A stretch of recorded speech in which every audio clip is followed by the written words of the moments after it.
결국에 파리 생제르맹이 아스날을 꺾고 결승전에 올라갔는데 오늘 아스날이 경기를 준비하면서 전방에서 강하게 압박을 하고 특히나 오늘 경기는 메리노가 최전방에 나오면서 메리노 그리고 라이스 두 명의 선수가 앞쪽에 있었잖아요. 그렇기 때문에 조금 더 앞쪽에서의 피지컬을 활용한 파리 생제르맹을 강하게 압박하고 앞쪽에서 몸으로 부딪히는 이런 축구를 하려고 했었거든요. 그러니까 이게 기본적으로 보면 파리 생제르맹의 약한 이제 부분들 피지컬적인 부분을 아스날이 초반에 강하게 공략을 하려고 노력을 했어요. 메리노와 라이스가 피지컬이 좋다 보니까 파초와 마르퀴뉴스를 올라가서 압박을 해요. 웨드구르가 올라가서 압박할 때가 조금 더 많기도 한데 이렇게 압박을 하면서 마르티넬리, 메리노, 웨데고르, 사카 최후방에 있는 파리 생제르맹의 포백을 모두 1대1로 압박을 합니다. 그 다음에 이제 중원에서는 3대2 상황이 되잖아요. 근데 여기서 오늘 경기 재밌었던 건 아스날이 압박을 할 때 예를 들어서 멘데스 쪽 왼쪽에서 상황이 벌어진다.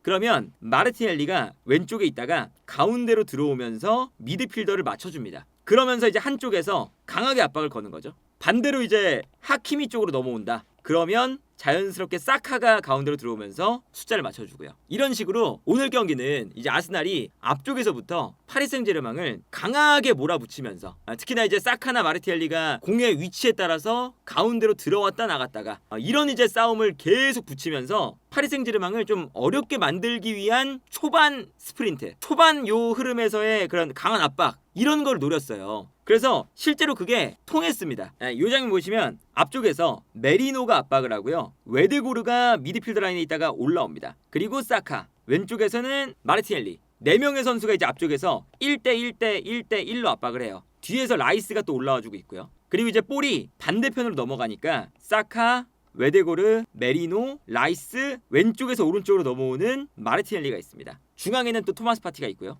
그래서 최후방에 마르키뉴스, 파초, 멘데스 3백과 중앙 미드필더인 네베스, 비티냐, 파비안 루이스 요 이제 미드필더 라인을 모두 아스날이 앞쪽에서 1대1로 압박을 하는 거죠. 그래서 저기서 강하게 1대1로 압박을 하니까 여기서 파리 생제르맹의 실수가 초반에 많이 나왔어요. 그러니까 이게 이제 아스날이 좀 피지컬적인 부분이 강하니까 앞쪽에서 멘데스에게 패스를 했는데 멘데스가 볼을 잡을 때 줄 수 있는 공간이 없습니다. 모두 한 명 다 붙어 있죠. 강하게. 여기서 이제 멘데스가 줄 수 있는 공간이 없어서 무리하게 안쪽으로 패스를 주다가 여기서 미스. 이 장면도 마찬가지입니다. 이 장면 보면 여기서 마르티넬리가 아까 말씀드린 것처럼 가운데로 들어가 있고요. 이때 메리노, 웨데고르, 라이스, 사카, 파티 한쪽 측면에서 순간적으로 파리 생제르맹을 몰아넣고 압박을 하고 있어요. 그러니까 이 공간을 벗어나려고 파리 생제르맹이 반대편으로 패스를 주는데 그러면 이때부터는 마르티넬리가 넘어오고요. 메리노, 웨데고르, 라이스, 사카가 이번에는 측면에 있다가 가운데로 들어옵니다. 그러면서 이번에는 반대편으로 넘어오면서 이 반대편 공간으로 파리 생제르맹을 몰아넣는 거죠. 그래서 여기서도 강하게 압박을 하면서 모든 선수가 1대1로 압박을 당하기 시작합니다. 사카가 여기서 가운데로 들어오고 있죠. 그러니까 여기서도 파리 생제르맹이 미스가 나면서 볼을 빼앗는 아스날. 이런 식으로 오늘 경기는 아스날이 강하게 초반에 역전을 해야 되니까 피지컬로 밀어붙여 보겠다. 이게 눈에 보이는 경기였어요. 그리고 이제 오늘 경기에 시작하자마자 나왔던 패턴은 스로인이 나올 때마다 롱 스로인을 넣죠. 어떤 거였냐면 무조건 파티가 스로인을 던져요. 그리고 파티가 롱 스로인을 던지면 이 안쪽으로 그냥 붙여놓고 피지컬 좋은 아스날 선수들이 안쪽에서 싸운다. 그리고 여기서 붙여놓고 싸울 때 이 볼이 흐르죠 뒤로. 그러면서 마르티넬리에게 닿습니다. 그리고 마르티넬리가 슈팅을 한 것을 돈나룸마 선방. 이거는 이제 초반에 아스날이 이렇게 피지컬로 밀어붙일 때 돈나룸마 선방이 진짜 이번에도 중요했어요. 반대편 똑같아요. 토마스 파티의 롱스로인. 그리고 아스날의 피지컬이 좋으니까 앞쪽에서 밀고 들어갑니다. 밀고 들어가면서 싸워주고 여기서 세컨볼. 그러면 웨데고르가 아무래도 이 앞쪽에서 피지컬 좋은 선수들이 막아주고 있으니까 웨데고르가 흘러나온 볼을 슈팅. 이것도 돈나룸마 선방. 초반에 몰아붙이는 흐름을 아스날이 정말 막 가져갔어요. 근데 일단은 돈나룸마의 선방도 있었고 이제 아스날이 본인들이 마무리를 못한 것도 초반에 좀 있었죠. 그러니까 아스날이 이제 오늘 경기에서 노렸던 이제 포인트가 지난 경기와는 다르게 메리노가 전방에 있으니까 메리노의 피지컬을 원톱으로 쓰고요. 그리고 토마스 파티가 돌아오면서 라이스가 미드필더에 나오니까 라이스가 올라갑니다.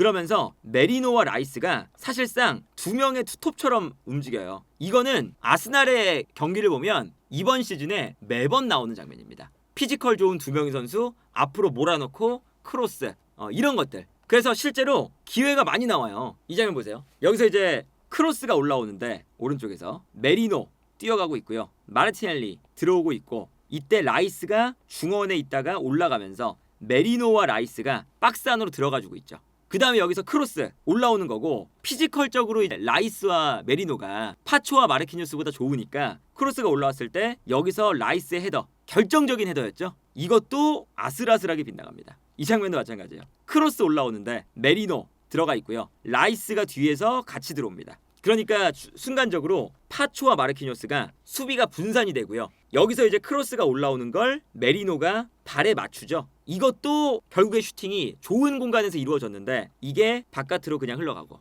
이 장면도 크로스 올라오는데 똑같은 장면 계속 나오는 거예요. 메리노 그리고 라이스가 안쪽으로, 그리고 뭐 왼쪽에 있었던 마르티넬리도 가운데로 크로스 올라옵니다. 그리고 이 크로스가 가장 제공권이 좋은 라이스에게 넘어가고요. 라이스가 떨어뜨려주면 메리노가 여기서 슈팅, 이것도 그냥 빗나가죠. 이런 장면 보면 오늘 아스날이 준비해 왔던 포인트가 되게 명확해요. 키가 큰 선수들, 앞쪽에 메리노, 라이스, 그리고 피지컬이 좋으니까 앞쪽에서 눌러서 압박을 하자 였는데 초반에 득점을 못했습니다. 이게 한 25분 정도까지는 아스날이 계속 밀어붙였어요. 그래서 이게 뭐 경기 기록으로도 나오는데 골 기대값이나 이런 거 보면 아스날이 훨씬 높아요. 3.1, 물론 이제 파리 생제르맹도 1.7, 충분히 이제 높은 골 기대값을 보였지만 아스날이 3.1입니다. 그리고 결정적인 찬스는 4번. 오늘 아스날은 본인들이 좋은 기회를 분명히 잘 만들어내고 있었다는 게 이런 곳에서 좀 보이는 거죠. 그래서 아스날이 딱 25분까지는 그게 잘 됐어요. 근데 이제 아스날이 최근에 문제점으로 지적되는 부분들이 어떤 거냐면, 요즘에 리그에서도 아스날이 좀 안 좋잖아요. 어떤 거냐, 수비 라인에서 미스가 좀 많아요. 그러니까 이게 분위기를 본인들이 끌고 나가다가 아스날의 좀 아쉬운 점 중에 하나는 본인들의 미스로 실수가 나오고, 거기서 뭔가 파리 생제르맹에게 기회를 내주는 일들이 25분 이후로 급격하게 늘어납니다. 아스날이 잘하다가 수비에서 실수가 나와요. 이 장면이 살리바가 패스를 주는데 이 패스가 짧았어요. 그러다 보니까 파리 생제르맹은 빠른 선수가 많잖아요. 그래서 달려나오면서 여기서 끊습니다. 끊자마자 바로 역습이 되죠. 매우 위험한 지역에서 볼을 뺏겼고, 그러면서 뛰어나가는 바르콜라 두에, 그러면서 바르콜라가 한 번에 뒷공간 무너뜨리고, 수비가 바르콜라에게 쏠리니까 두에에게 패스, 두에가 결정적인 찬스를 맞이하는 이런 장면입니다. 물론 여기서 이제 두에가 마무리가 안 됐어요. 이런 장면 보면 파리 생제르맹이 조금씩 분위기를 가지고 왔던 게 아스날의 실수부터 가지고 나옵니다. 이 장면도 보면 스켈리한테 패스가 가고, 스켈리가 이제 앞쪽으로 패스를 붙여주는 장면이거든요. 근데 이게 세트피스 하는 장면이라서 살리바도 올라와 있고 키비오르도 위쪽에 있었어요. 근데 여기서 스켈리가 볼을 잡아서 강하게 이제 파리 생제르맹이 밀고 올라오니까 압박에 막혀서 당황을 합니다.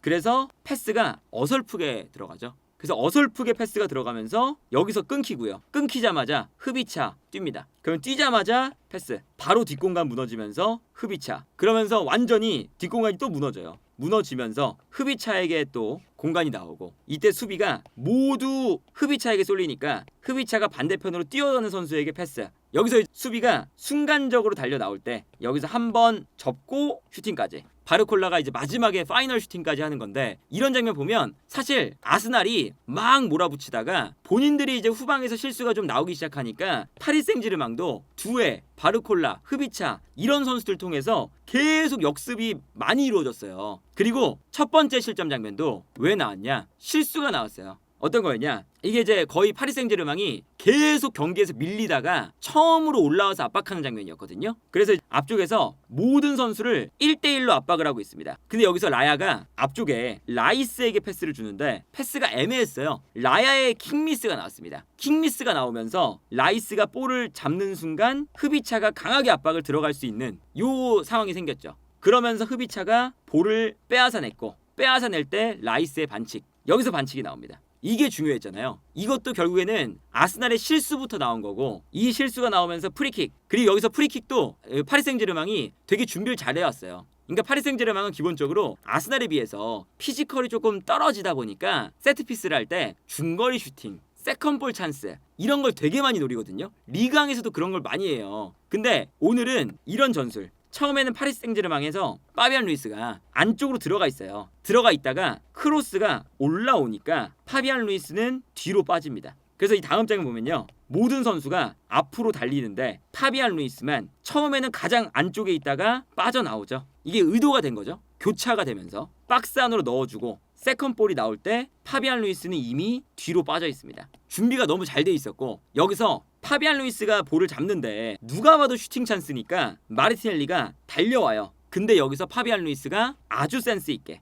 달려오는 마르티넬리를 보고 볼을 뒤로 뺍니다. 그러면서 마르티넬리가 지나가고 파비안 루이스는 볼을 순간적으로 뒤로 컨트롤하면서 아주 침착하게 슈팅 방향 만들고 득점. 애초에 뭐 슈팅도 좋았죠. 그리고 여기서 이제 어떤 문제가 있었냐? 아스날이 저 이제 실점 장면이 나오고 경기 흐름을 좀 내주면서부터 본인들이 초반에 준비해왔던 플랜 앞쪽에서 강한 압박 이게 안 되기 시작해요. 왜 안 되냐? 아스날이 지난 주말 100% 주전으로 나왔습니다. 논란이 좀 많이 되고 있죠. 이 아르테타 감독이 굳이 주전을 이렇게까지 지난 주말에 많이 썼어야 됐냐. 실제로 파리 생제르맹의 지난 주말 경기랑 아스날의 주말 경기를 보면요. 차이가 매우 커요. 지난 주말에 아스날은 오늘 선발로 나왔던 선수들 중에서 메리노 대신에 트로사르, 팀버 대신에 베나이트 2명 빼놓고는 모든 선수가 선발로 나왔습니다. 근데 심지어 경기가 본머스에게 졌잖아요. 그러다 보니까 교체도 늦었어요. 주전 선수들을 많이 배치를 했으면 챔스가 있으니까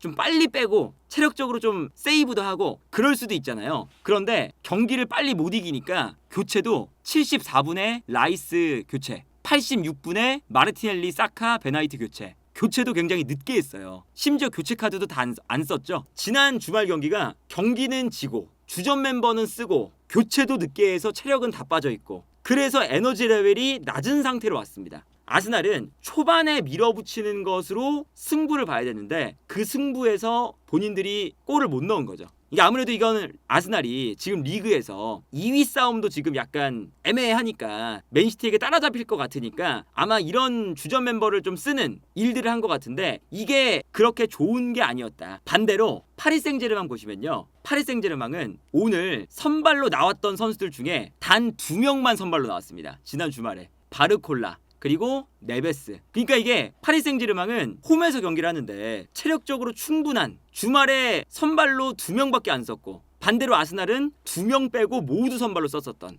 그러다 보니까 이제 아무래도 이 파리 생제르맹과 아스날의 에너지 레벨 차이가 경기를 하면 할수록 차이가 날 수밖에 없다. 그래서 전반전 초반을 제외하면 사실 파리 생제르맹이 다소 편하게 경기를 하는 면도 있었어요. 앞쪽에서 이 압박이 초반에 비해 강하지가 않으니까 파리 생제르맹도 풀어나올 수 있는 시간, 패스를 전방으로 보내줄 수 있는 여유가 생깁니다. 그러다 보니까 뛰어나가는 바르콜라에게 그냥 한 번의 롱킥 별로 어려운 것도 아니에요. 근데 워낙에 스피드가 바르콜라가 빠르니까 달려나가는 바르콜라에게 그냥 한 번에 볼이 연결이 되면서 뒷공간이 그대로 무너집니다. 무너지면서 편안하게 아스날의 뒷공간을 쓰는 파리 생제르맹. 후반전에 되면 더 그러죠. 후반전에 보시면 코너킥이 올라왔을 때 이 코너킥이 떨어져요 뒤로. 여기서 이제 사카가 볼을 잡고 크로스나 슈팅을 하려고 이제 접고 들어오는데 이때 파리 생제르맹이 강하게 달라붙으면서 볼을 뺐습니다. 그리고 사카가 볼을 뺏기는 순간 달려나가는 하키미 두에. 근데 이 기동력을 아스날이 어느 순간부터 못 따라가요. 그래서 달려나가는 이 하키미가 굉장히 빠르게 전진을 하고 하키미의 스피드를 못 따라갔고 두에가 뜁니다. 반대편에서는 바르콜라. 이 세 명이 정말 빠르게 뛰어나가요. 경기장을 넓게 쓰면서.